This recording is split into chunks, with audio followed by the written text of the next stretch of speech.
हाँ तो भाई लोग, अगर आप iOS यूज करते होंगे तो आपको iOS 17 का अपडेट मिल गया होगा और काफी लोगों ने अपडेट कर भी लिया और काफी ने नहीं किया। जिन्होंने कर लिया उनको भाई एक काफी बड़ा इशू फेस करने के लिए मिल रहा है, जो कि है भाई ग्रीन लाइन इशू। भाई जिसका फोन वारंटी में है उसको इतना दिक्कत नहीं है, लेकिन जिसका फोन वारंटी में नहीं है उसको भाई काफी बड़ी प्रॉब्लम फेस करनी पड़ रही है। क्योंकि भाई इसमें आपका गलती कोई नहीं है, क्योंकि आपके ओनली फॉर आपके फोन पे अपडेट आया है, आपने उसको अपडेट किया है और अपडेट के बाद में ऐसा सीन आपको देखने मिला है। भाई इस वीडियो में आपको बताऊंगा कि भाई कैसे आपको अपडेट करना है और कैसे आपको इस ग्रीन लाइन इशू से बचना है। भाई देखो, मेरे पास में 13 एंड 12 दोनों है और दोनों में iOS 17 का अपडेट आ चुका है। 12 को मैंने अभी अपडेट किया नहीं है और 13 को मैंने अपडेट किया है और उसमें कोई ऐसा ग्रीन लाइन इशू मुझे देखने के लिए नहीं मिला। लेकिन भाई उसके पीछे कुछ वजह है, क्योंकि मैंने कुछ चीजें उसमें फॉलो की थी, कुछ जो बातें हैं वो ध्यान में रखी थी। उसके बाद में ही मैंने उसको जो अपडेट किया था और उसमें ऐसा मुझे कोई भी प्रॉब्लम फेस नहीं करना पड़ा। बहुत सारे बंदे को ये जो प्रॉब्लम है वो फेस करनी पड़ी है, चाहे वो iPhone 12 हो, 14 हो, 13 हो, किसी में भी। iPhone 12 में ये जो मेरा फोन है वो अभी वारंटी आउट है, जो 12 है वो, इसलिए मैंने अभी तक इसमें अपडेट नहीं किया है। मैं सोच रहा हूँ थोड़ा रुक के इसको अपडेट करूं। और जो 13 था वो वारंटी में था, इसलिए फिर मैंने उस पर ट्राई किया और वो कंप्लीटली अभी ऑन है, ऐसा कुछ इसमें प्रॉब्लम नहीं है। अब देखो भाई, आपको क्या करना है, क्या चीजें आपको ध्यान में रखनी है, और अगर ग्रीन लाइन इश्यू आ भी जाता है ना तो भी आपको क्या करना है मैं आपको बता दूं। देखो भाई, ग्रीन लाइन इश्यू अगर आपके पास में आ जाता है, अगर आपने अपडेट किया और ग्रीन लाइन आपके फोन पे आ चुकी है, तो भाई एक ही चांस है, अगर आपको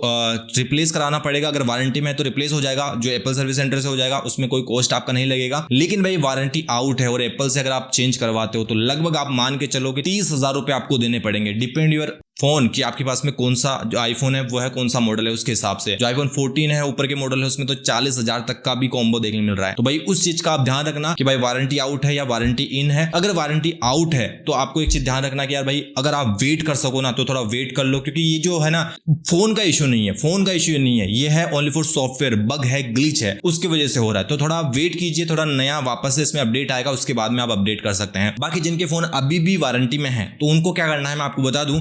देखो भाई, सबसे पहले तो आपको अपना जो डाटा है ना, जो आईफोन का डाटा है, वो आपको कहीं ना कहीं पर बैकअप रखना है। चाहे आप अपने iCloud में बनाओ या फिर अपने मैक में बनाओ, कहीं पर भी आप बनाओ, आप अपना जो बैकअप है वो कंप्लीटली बनाकर रखो, ताकि अगर बाद में इशू आता भी है तो आपको डाटा वगैरह मिल जाएगा। मान लो कि आपके फोन में ग्रीन इशू आ गया, ग्रीन स्क्रीन आ गया, तो होगा क्या कि आपका फोन तो रिप्लेस हो जाएगा, वो ठीक हो जाएगा, कोई दिक्कत नहीं है। लेकिन भाई डाटा आप कहां से लाओगे? तो डाटा मेन है, आपको डाटा का बैकअप बना के रखना है, ताकि अगर डाटा लॉस होता भी है तो भी आपको कोई ऐसा इशू फेस नहीं करना पड़े, आपका कंप्लीटली डाटा आपको वापस मिल जाए। तो एक चीज का ध्यान रखना, कहीं पर भी हो आप बैकअप बना लो। और भाई जो रिस्क ले रहे हैं वारंटी आउट फोन पे भी, वो भी भाई प्लीज पहले आप बैकअप बना लो, ताकि आप बाद में वापस से बैकअप ले सको। तो सेकंड है कि भाई आपका जो फोन है ना वो 80% से ऊपर चार्ज होना चाहिए। इस बात का ध्यान रखना कि 50% या 40% पर आपका फोन है तो वहां पर उसको अपडेट मत लगा देना, गलती से भी गलती मत कर देना। अगर आपका फोन 80% से ऊपर है तभी आप ये काम कर सकते हो। अब ऐसा नहीं है, फिर आपके मन में एक सवाल आएगा कि यार मेरा फोन 50% है, मैं चार्ज पे लगा लेता हूं और फिर उसके बाद में इसको जो सॉफ्टवेयर अपडेट पे डाल देता हूं। ऐसी गलती भी आप मत करना, क्योंकि जब आप इसको चार्जिंग पे डालोगे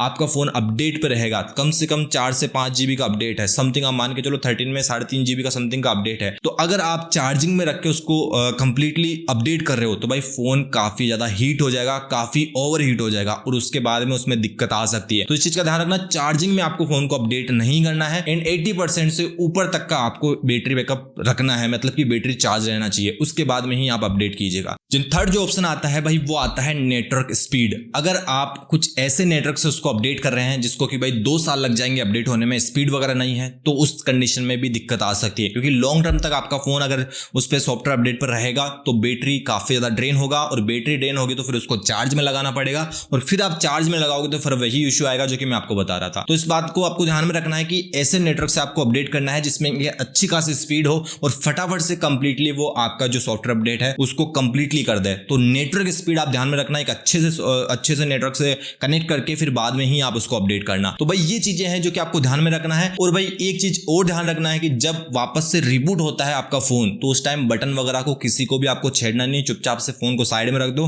वो खुद ही जो काम होगा वो अपने आप कर लेगा, आपको कुछ भी उसमें नहीं करना। जैसे ही कंप्लीटली ऑन हो जाए उसके बाद में आपको जो करना है वो आप उसमें कर सकते हैं। तो ये जो चीजें हैं वो आपको ध्यान में रखनी है कि आपको अपना बैकअप पहले से बनाकर रखना है, देन चार्जिंग में नहीं करना है, 80% से ऊपर चार्ज होना चाहिए, देन यहाँ पर जो हाई स्पीड नेटवर्क है वहां से आपको यूज करना है। तो इन चीजों को ध्यान रखना है। अगर आप इन चीजों को यूज करते हैं तो इन चीजों को आप ध्यान रखोगे तो मे बी जहां तक मुझे लगता है भाई ऐसा कोई इशू आपको फेस नहीं करना पड़ेगा। और फिर भी अगर कुछ ऐसा इशू आता है तो भाई उसमें उस कंडीशन में आपको खुद को पता है कि आपको क्या करना है। वो उस कंडीशन में मैं आपको कुछ भी नहीं बता सकता क्योंकि आपको पैसे देने ही पड़ेंगे, उसके बाद में ही भाई आप वहां पर जो स्क्रीन है वो रिप्लेस करा सकते हो। अभी मैंने 12 में भाई अपडेट नहीं किया है, मैं सोच रहा हूँ कुछ टाइम बाद में अपडेट करूंगा क्योंकि भाई ये वारंटी आउट है और मैं नहीं चाहता कि इसमें 30,000 रुपया खर्चा हो, क्योंकि 30,000 तो वैल्यू भी नहीं है सेकंड हैंड फोन की, तो भाई वो मैं नहीं चाहता। बाकी 13 को मैंने अपडेट किया है और मक्खन चल रहा है, जो प्रोसेस मैंने आपको बताया उसी से मैंने उसको अपडेट किया था। तो इस चीज का ध्यान रखना। बाकी कोई भी सवाल हो, कुछ पूछना हो भाई आप मुझसे पूछ सकते हो। इस वीडियो में बस इतना ही, मिलेंगे नेक्स्ट वीडियो में, तब तक के लिए जय हिंद, जय भारत।